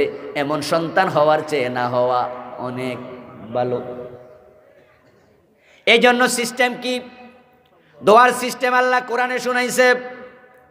ইব্রাহিম আলাইহিস সালামের বয়স হয়ে গেল 86 বছর। ওই 86 বছর বয়সে তিনি সন্তান হয় না, দোয়া করছে রব্বি হাবলি মিনাস সালিহিন, ও আল্লাহ আমার একটা নেক সন্তান দাও। সুবহানাল্লাহ পড়েন। কি সন্তান? কি সন্তান? বাবার দোয়া আল্লাহ কেমনে কবুল করে দেখেন। ফাবাশশারনাহু বিগুলামিন হালিম। কোরআনে আল্লাহ কয় আমি একটা ধৈর্যশীল উত্তম সন্তানের খবর দিয়া দিছি। আমি উনাকে শুধু সন্তানই দেই নাই, আমি ইসমাইলকে নবী বানাইয়া দিছি। বাবার দোয়া মায়ের দোয়া কবুল হয়, এই জন্য দোয়া করবেন সন্তানের জন্য। আমরা চেষ্টা করতে পারবো, কিন্তু আল্লাহ যদি আমাদের চেষ্টার পক্ষে না থাকে, চেষ্টা করেও লাভ হয় না, ঠিক কিনা? এই যে কেনান, নূহ আলাইহিস সালাম কি চেষ্টা করে নাই? যখন কেনান ডুবে যায় তখনও তো বলছে ছেলে নৌকায় ওঠ, কিন্তু সে ওঠে নাই, আল্লাহ তার পক্ষে ছিল না। হযরত জাকারিয়া আলাইহিস সালাম সন্তান হয় না, উনি ছিলেন বুড়া মানুষ, চুলগুলো সব পেকে গেছে, উনার বউ ছিল বন্দা। উনি গেলেন মারিয়ামের রুমে, যাইয়া দেখেন মারিয়ামের কক্ষের মাঝে অনেক ফল ফলাদি, যেগুলো ওই মৌসুমে গাছে ধরে না। জিজ্ঞাস করলেন আন্না লাকে হাদা, মারিয়ামে ফল আসলো কোত্থেকে? তুমি তো বাজারে যাও না, তোমার রুমে তো আমি জাকারিয়া ছাড়া কারো প্রবেশের অনুমতি নাই, এবং এমন ফল যেই ফল এই মৌসুমে জন্ম নেয় না। এই যে আমি আজকে বেড়াইতে আইছি, আপনাদের এখানে ওয়াজ করতে আসলাম, এসে আমি খাইতে গেছি পাশের বাড়িতে। এখানে যদি খাইতে যাওয়ার পরে তারা আমারে এত বড় বড় আমের টুকরা দিত, তাহলে আমি আম খাওয়ার আগে জিগাইতাম আম পাইলেন কই, ঠিক না?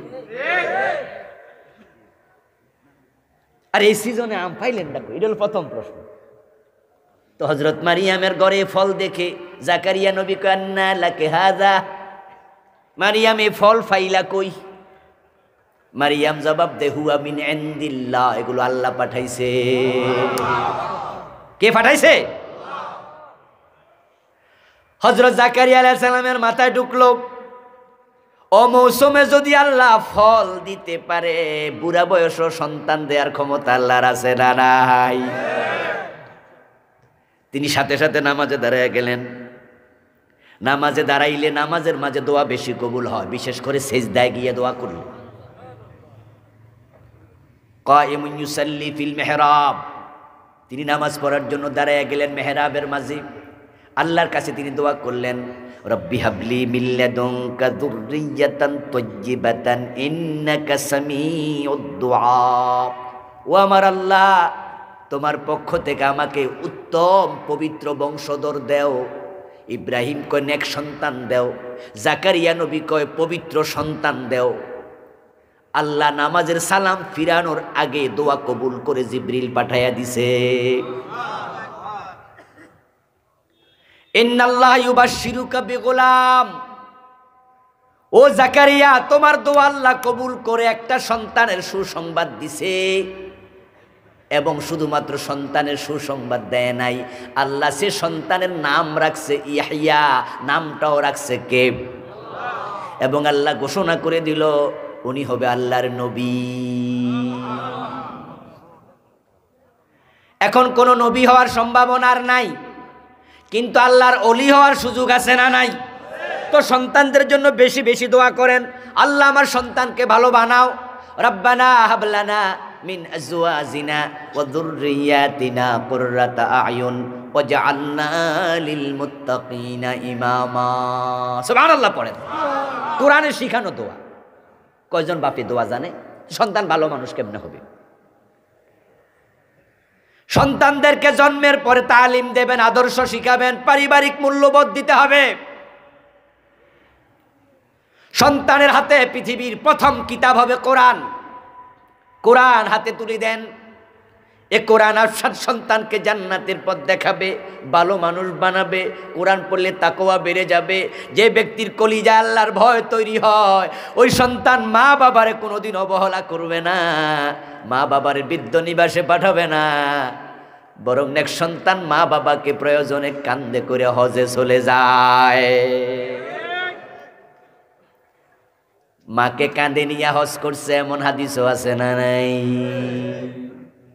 এই গত কালকে না পরশুদিন ফেসবুকে একটা ছবি ভাইরাল হতে দেখলাম, যে এক ব্যক্তি খুব মোটা সোটা, হতে পারে মিস্রি টাইপের লোক অথবা সুরিয়ান হবে, তার বাবারে কান্দে নিয়ে কাবা শরীফ তাওয়াফ করতেছে। এ কালকে বা পরশু দেখলাম। এবং ছেলে দেখলাম চোখের মাঝে পানি, ছেলেও কাঁদতেছে। আমার যেটা মনে পড়ছে সেটা হচ্ছে এরকম, ছেলে হয়তো তখন আবেগ ধরে রাখতে পারে নাই যে এই বাবাই তো ছোটকালে আমার কাঁদে নিয়েছে, ঠিক কিনা? আজকে আমি ওই বাবারে কান্দে লইয়া কাবা তাওয়াফ করাচ্ছি। সন্তান যদি কোরআনওয়ালা হয়, মুত্তাকি হয়, আপনাকে বৃদ্ধ নিবাসে দেবে না। বুড়া হলে আপনার প্রতি তার রহমত এহসান আরো বেড়ে যাবে। কারণ মা বাবার যত্ন নেও এমন আলোচনা কোরআনে আছে না নাই? হাদিসে আছে না নাই? হাদিস পড়াও, কোরআন পড়াও, সন্তান ভালো মানুষ হবে। কিন্তু পরিতাপ, এখন তো মায়েরা বাবারা মক্তবে পাঠায় না, কিন্টার গার্ডেনে দৌড়াদৌড়ি করছে। আর কিন্টার গার্ডেনের ধাক্কায় মক্তবগুলো বন্ধ হয়ে গেছে। এখন কিন্টার গার্ডেনে মাও যায় বাবাও যায়, আর না যায় এত উপায়ও নাই। কারণ যেই বড় ব্যাগ, ফোলা তো আলগাইতে পারবো না। ক্লাস 1-এ পড়ে, 2-তে পড়ে, সাবজেক্ট 9টা 10টা, অবস্থা এমন। ফোলার ওজন 7 কেজি, বইয়ের ওজন 9 কেজি। এখন মা এটা কান্দে লইয়া দৌড় মারে ফোলার পিছে পিছে, ফোলার স্কুলে ঢুকাইয়া দিয়া মা স্কুলের বাইরে বইয়া বইয়া কাঁথা শিলা। বুঝেন নাই? সারাক্ষণ 3 ঘন্টা বইয়া রয়েছে। বাবারে বাবা, ইংরেজি অঙ্কের জন্য এত পাগল, পুরা আল্লাহর 30 দিন দৌড়াচ্ছে। অঙ্কের টিচার, বাংলা টিচার, ইংরেজি টিচার, এই টিচার ওই টিচার, কিন্তু আল্লাহর কোরআন শিখানোর জন্য একজন শিক্ষক কোরআন শিখায় নাই। ও প্রিয় ভাইয়েরা শুনুন, আপনারা যারা ভালো মানুষ, ভালো সন্তান চান, তাদেরকে বলছি, আপনার সন্তান আপনার নিয়ন্ত্রণে আছে, ইন্টারমিডিয়েট পর্যন্ত রাখা সম্ভব।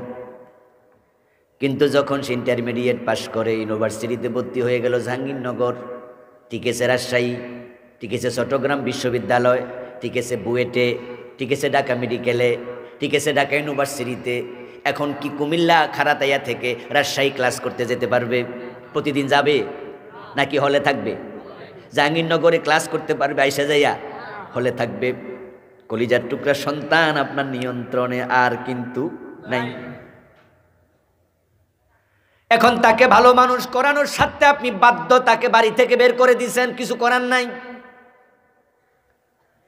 কিন্তু কান খুলে শুনুন, সৎসঙ্গে স্বর্গবাস, অসৎসঙ্গে সর্বনাশ।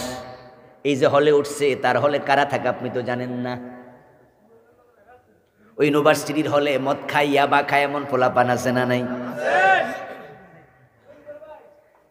এখন আপনার সন্তান তো কোনোদিন সিগারেটও টানে নাই, আপনি তো ভালো মানুষ, ভালো পরিবার, কিন্তু ওখানে যে গেছে কার সাথে মিশে কোনটা খায় কোয়া তো যায় না। এই জন্য আপনাদেরকে বলছি, ইউনিভার্সিটিতে পাঠানোর আগে অবশ্যই অবশ্যই তাকে আল্লাহর কোরআন শিখাতেই।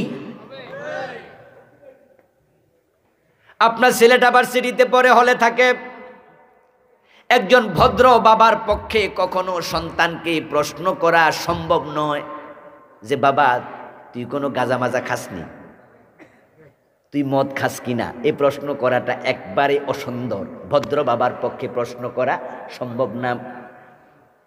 কিন্তু একটা প্রশ্ন করা ইজি, সেটা প্রতিদিন মোবাইলে করা যায়। সেটা হলো, বাজান আজকে কোরআন শরীফ পড়ছনি? এই প্রশ্ন করা যায় না?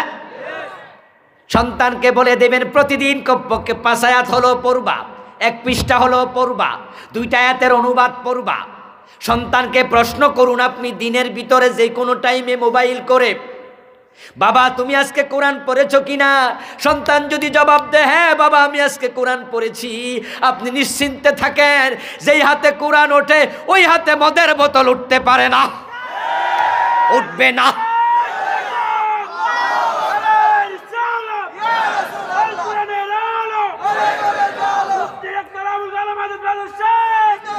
আমার প্রিয় ভাইরা, যেই হাতে আল্লাহর কোরআন সকালবেলা উঠেছে, বন্ধুরা যতই চেষ্টা করুক ওই হাতে মদের বোতল ধরাতে পারবে না। এখন যারা সন্তানকে কোরআন শিখান নাই, ইংরেজি অঙ্কর জন্য পাগল হয়ে গেছেন, আপনি কোরআনের মূল্য বুঝেন নাই, আপনার সন্তান খারাপ হবে, এজন্য আপনি 1 নম্বর দায়ী, ঠিক না? কোরআন শিখালেন না কেন? এই যে কয়দিন আগে বুয়েটে আবরার পাহাদ নামে একটা ছেলেরে সাপের মতো পিটাইয়া মারছে কেটা?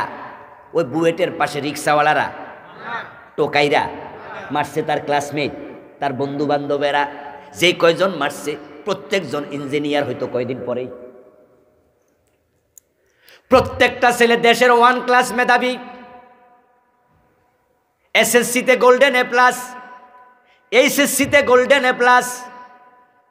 যদিও গোল্ডেন এ প্লাস বলতে কাগজ কলমে কোনো শব্দ নাই, মানে সব সাবজেক্টে পাইছে বিদায়, কে বা কারা এটার নাম গোল্ডেন দিছে আমিও জানি না।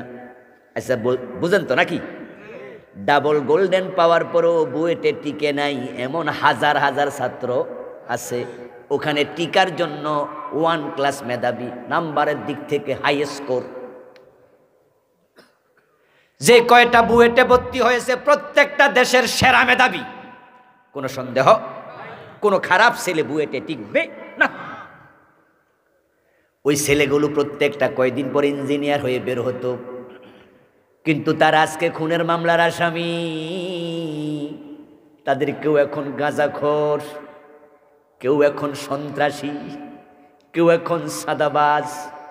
বুয়েটে পড়ে, ঢাকা ইউনিভার্সিটিতে পড়ে, অথচ এলাকায় সাদাবাজি মাস্তানি করে এমন ছাত্র শত শত আছে। ঢাকা ইউনিভার্সিটিতে পড়ে, বুয়েটে পড়ে, ঢাকা মেডিকেলে পড়ে, ইয়াবার ব্যবসা করে, ব্যবসা শুধু খায় না, হাতে বেচে। কিন্তু ইন্টারমিডিয়েট পর্যন্ত সে ছিল এলাকার মেধাবী, ভালো ছেলে।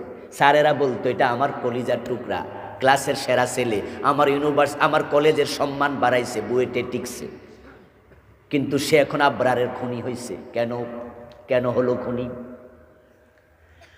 দেখলাম পত্রিকায় একটা ছেলের বাড়ি হলো জয়পুরহাটে। ওই জয়পুরহাটে যে ছেলেটা আবরারের খুনের মামলার আসামি, তার বাবা ভ্যান চালক, ভ্যান গাড়ি চালায়। সাংবাদিকরা তার বাবার সাক্ষাৎকার নিল। আপনার ছেলে তো এখন খুনি, আপনি জানেননি? তার বাবা চোখের পানি ছেড়ে দিয়ে বলেছে, আমি গরিব মানুষ, ভ্যান গাড়ি চালাই। তার মা ডিম বিক্রি করে করে টাকা জমায়া তারে পাঠায়। স্বপ্ন ছিল আমাদের কষ্ট বেশি দিন আর নাই, ছেলে ইঞ্জিনিয়ার হবে, কষ্ট ঘুচে যাবে। তোমরা সাংবাদিকেরা কি শুনাইলা? আমি এখন বুঝি খুনির বাবা। এই যে 17-18 জন ছেলে আজকে খুনের মামলার আসামি, 17টা পরিবারের স্বপ্ন ধ্বংস করেছে, ঠিক না? মা বাবার স্বপ্নকে খান খান করে দিয়েছে। কেন খুনি হলো? কারণ একটাই, সৎসঙ্গে স্বর্গবাস, অসৎসঙ্গে সর্বনাশ। ইউনিভার্সিটির পরিবেশে যাইয়া এমন কিছু পোলাপানের সাথে মিশেছে, ধ্বংস হয়ে গেছে। এখন সেই পরিবেশে ধ্বংস হওয়া থেকে বাঁচাতে চাইলে তাদের হাতে আল্লাহর কোরআন তুলে দেয়া দরকার আছে না নাই? যেই ছেলে কোরআন হাতে উঠবে ওই ছেলে সাপের মতো পিটাইয়া আরেকজন মানুষ মারতে পারে না। কোরআন শান্তির কিতাব, শান্তির কিতাব, শান্তির কিতাব। কোরআন সম্মানের কিতাব, সম্মানের কিতাব, সম্মানের কিতাব। এটা সমৃদ্ধির কিতাব, এটা সমৃদ্ধির কিতাব। যেই যুগে কোরআন এসেছিল ওই যুগের নাম দুনিয়ার মানুষ আইয়ামে জাহিলিয়া দিয়েছিল। হানাহানি, খুনাখুনি, মারামারি, মেয়ে জীবিত কবর দেয়া, আরো কত কিছু ছিল। কিন্তু কোরআন আসার পরে এমন শান্তি কায়েম হয়ে গেছে, অদ্য দুনিয়ার সম্রাট ওমর গাছতলে ঘুমায়া থাকে, বডিগার্ডের প্রয়োজনও আর নাই। এ কোরআন আসার পরে শান্তি সমাজে কিভাবে এসেছে? মদিনা থেকে জেরুজালেম চলে গেছে হযরত ওমর একা একা। ওটের রশি টানার জন্য একজন চাকর সাথে, আর কোনো বডিগার্ড নাই, প্রয়োজনও নাই। মানুষের অন্তরে আল্লাহর ভয় এমনভাবে কোরআনের মাধ্যমে ঢুকেছে, মানুষ এখন আর অন্যায় করেই না। কোরআন যেই যুগে এসেছে আমরা শুনেছি, ওই যুগে মানুষ 2 দিন 3 দিন পর্যন্ত না খাইয়া থাকতো, পেটের মাঝে পাথর বেঁধেছে, খাবার নাই। কিন্তু কোরআন আসার পরে এমন সমৃদ্ধি এসেছে, উন্নতি এসেছে। জাকাত বিভাগের কর্মচারী জাকাতের টাকা কাঁধে লইয়ে ঘুরে, জাকাত খাওয়ার মতো লোকও আর নেই। এখন আপনার পরিবার অশান্তি, কারণ কোরআনের তালিম নাই। আপনার পরিবার অশান্তি, সমৃদ্ধি নাই, দেশের মাঝে শান্তি নাই। ও বন্ধু, এমন অবস্থা হয়েছে, আমাদের এমপিরা এলাকায় যাইতে 1 গাড়ি পুলিশ নিয়ে যায়, মন্ত্রী হলে 2 গাড়ি নিয়ে যায়, প্রধানমন্ত্রী যেখানে যায় 10-12 গাড়ি লাগবেই। অথচ অদ্য দুনিয়ার সম্রাটের একটা বডিগার্ডও লাগে নাই। কারণ কোরআন যেখানে আছে শান্তি সেখানে আছে। কোরআন যেই দেশে নাই, সমাজে নাই, সেখানে শান্তির আশা করা যায় না। পরিবারও কোরআন ছাড়া শান্তি আসবে না। এজন্য কোরআন শিখান, কোরআন শিখান। যারা আপনারা আলহামদুলিল্লাহ মাদ্রাসায় ছাত্র দিয়েছেন, আপনি সৌভাগ্যবান বাবা। আলেম পর্যন্ত মাদ্রাসায় পড়ানোর পরে তারপরে আপনার সন্তান ইউনিভার্সিটি পড়ুক, বুয়েটে পড়ুক, ইঞ্জিনিয়ার হোক, ডাক্তার হোক, অসুবিধা নাই। আপনার ছেলে আলেম পর্যন্ত মাদ্রাসায় পড়লে বাবা মারা গেলে জানাজার নামাজের ইমামতি করার যোগ্যতা তৈরি হয়ে যাবে। সন্তানদের হক আদায় করেন, ভালো সন্তান পাবেন। আল্লাহ তাআলা আমাদের সকলকে সন্তানের হক আদায় করার তৌফিক দান করুন, বলি আমিন। উঠবেন না, আমরা দোয়া করে একসাথে যেতে চাই। হাদা মা ইনদি ওয়াল ইলমু ইনদাল্লাহ আলাইহি তাওয়াক্কালতু ওয়া ইলাইহি উনীব। সম্মানিত ভাইয়েরা, যে আলোচনা আমি করছিলাম, ওই আলোচনাগুলো আমি একটি বইতে লিখেছি। করছিলাম তো সামান্য, বইটার নাম দিয়েছি ব্যক্তি ও পরিবার গঠন ইসলাম। 450-র উপরে হাদিস দিয়ে পুরা লাইফ নিয়ে লিখেছি। যদি ওই বইটা আজকে ড্রাইভারের কাছে নাকি নাই, 4-5 কপি নাকি আছে। আমার লেখা আরও 5টা বই, মোট 6টা আছে। শিরকের উপরে, বিদআতের উপরে, সলাতের উপরে, মেরাজের উপরে, ঈমান, কুফর, নেফাকের উপরে। এই রাস্তার উপরে আমার কালো গাড়িটা আছে। যারা নিতে চান ইনশাআল্লাহ যাওয়ার সময় বই ড্রাইভার সাহেব থেকে সংগ্রহ করুন।